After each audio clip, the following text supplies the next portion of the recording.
1 साल बीत चुका था। ढोलकपुर वापस शांत था। गांव के लोग फिर से खुशी से जीने लगे थे।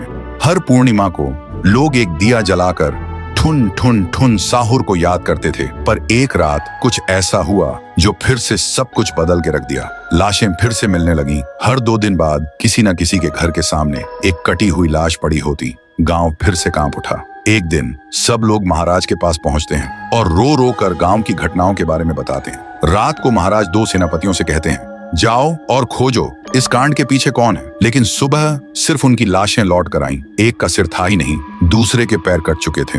महाराज समझ गए कुछ तो लौट आया है, कुछ जो सिर्फ मौत का खेल खेल रहा है। और फिर कहते हैं, अब इस जंग का सामना मुझे ही करना होगा। उसी रात महाराज चुपके से गांव में आते हैं और एक पेड़ के पीछे खुद को छुपा लेते हैं। और ठीक रात के 2:30 बजे अचानक कहीं से धुआं छा जाता है और उस धुएं के अंदर से एक आवाज आती है,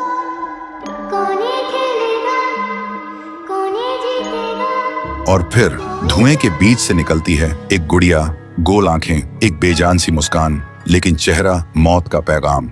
वो गुड़िया एक घर के गेट तक जाती है और बच्चों जैसा एक गाना गाने लगती है। उसके गाने की आवाज सुनकर एक आदमी बाहर आता है और अगले ही पल वो गुड़िया उसका सिर चबा जाती है। वो आदमी तड़प तड़प के वहीं जमीन पर गिर जाता है। महाराज सब कुछ देखते हैं। उनकी आंखें भर जाती हैं। उन्हें समझ आ जाता है इसके सामने जाना मतलब खुद का अंत लिखना है। अगली सुबह गांव के लोग इकट्ठा होते हैं। महाराज कहते हैं, ये पिछले भूत से भी ज्यादा डरावनी है।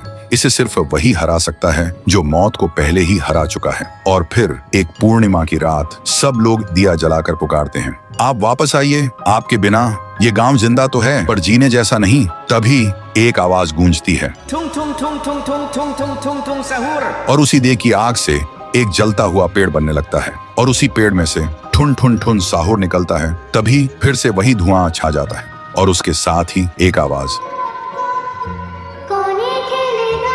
सब लोग घुटनों के बल गिर जाते हैं और कांपती आवाज में बोलते हैं, हमें बचाइए, वो आ गई है। ठुन ठुन ठुन साहुर एक जोरदार जंप करता है और सीधा उस धुएं में घुस जाता है और शुरू होती है एक आखिरी जंग ठुन ठुन ठुन साहुर और गुड़िया की। जमीन कांपने लगती है, आसमान से बिजली गिरती है और जब धुआं हटता है तो दिखाई देता है गुड़िया बिखर चुकी थी। हाथ अलग, सिर अलग, पैर अलग। और तब से गांव में फिर से एक नई सुबह हुई। महाराज मुस्कुराए, गांव वाले जीने लगे और उस दिन के बाद ठुन ठुन ठुन साहुर सिर्फ एक भूत नहीं रहा, गांव का रक्षक बन गया। लेकिन उसी रात कुछ ऐसा हुआ जो किसी को भी पता नहीं चला। गुड़िया का सिर, हाथ, पैर अपने आप जुड़ने लगे थे और फिर वो वहां से चली गई। तो दोस्तों, अगर आप देखना चाहते हैं पीहू वर्सेस गुड़िया तो इस वीडियो को 1 लाख लाइक्स तक पहुंचा दो।